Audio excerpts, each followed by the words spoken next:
Thank you. Bismillah ar-Rahman ar-Rahim. Assalamu alaikum wa rahmatullahi wa barakatuh. Nahmadu wa nusalli ala Rasulil Kareem.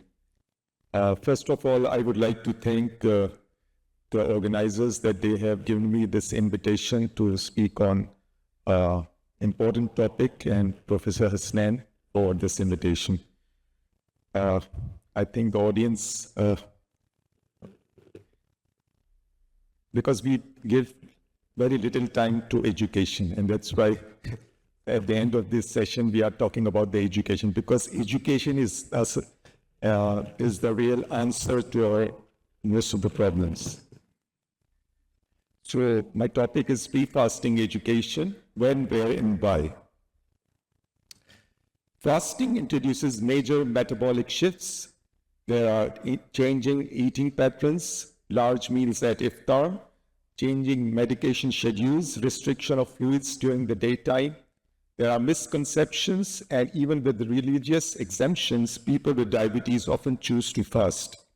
The decision to fast must be informed one, rooted in personal medical advice. Without these adjustments, patients face acute complications. Pre-Ramzan education is mandatory and it's not optional. Why I'm saying so?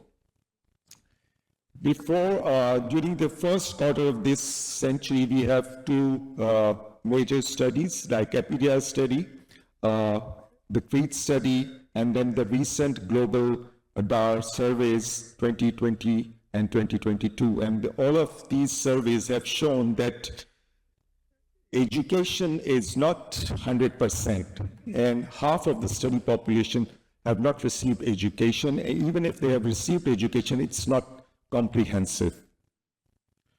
So Epidia study, it has shown that it was done in 13 countries with 12,000 plus patients. With glucose monitoring, only 67% of the people with type 1 diabetes were monitoring, and in type 2 diabetes, only 37% of people were monitoring.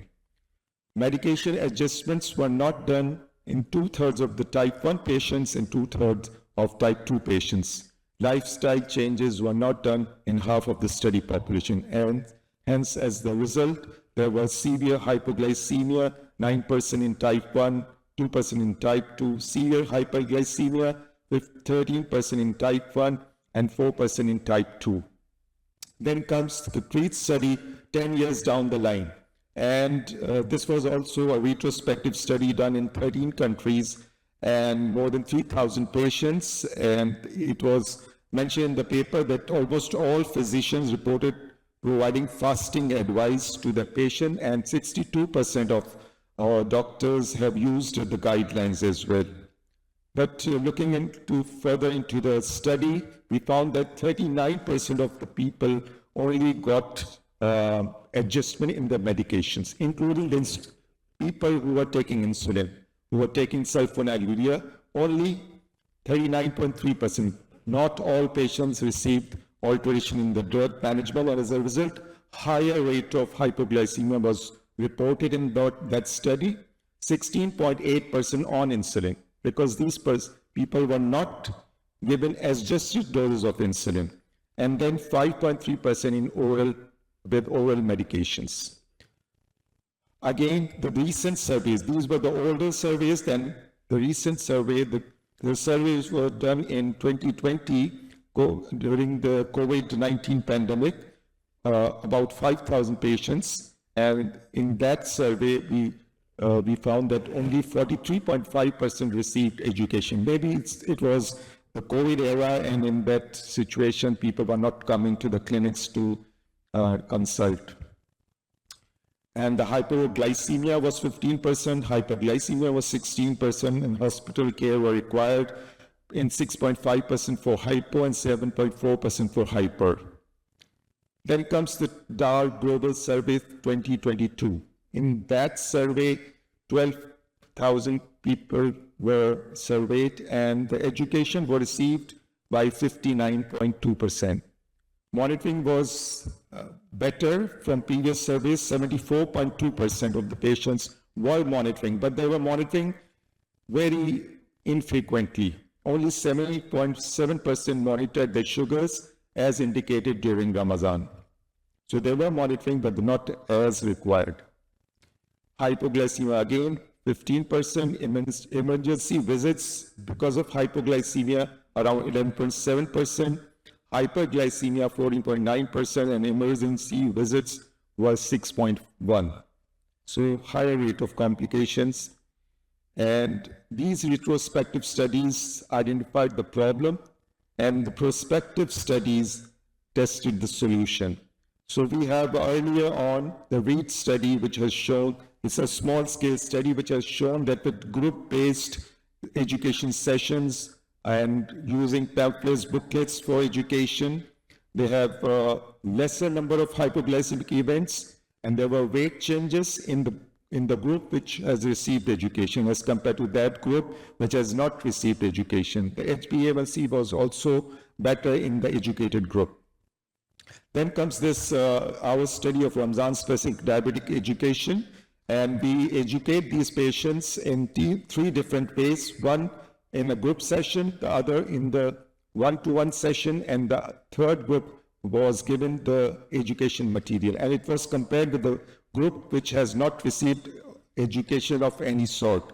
And we found that education of any mode is better than non-education. So the people who were educated, they have changed their medications, they were monitoring more, and they have appreciated hypoglycemia more, and they broke the fast more than the people who were not educated. So this was for the safety that if they are educated, they will break the fast when they have acute complications.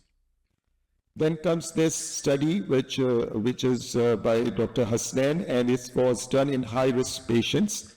The patients included patients with recurrent hypoglycemia, with poor glycemic control, with type 1 diabetes, gestational diabetes, stage 3 CKD, and ISD. Although it's a small-scale study there, but there also they have shown with education and with glucose, flash glucose monitoring, they have shown good results with hypoglycemia reducing up to 70% compared to baseline.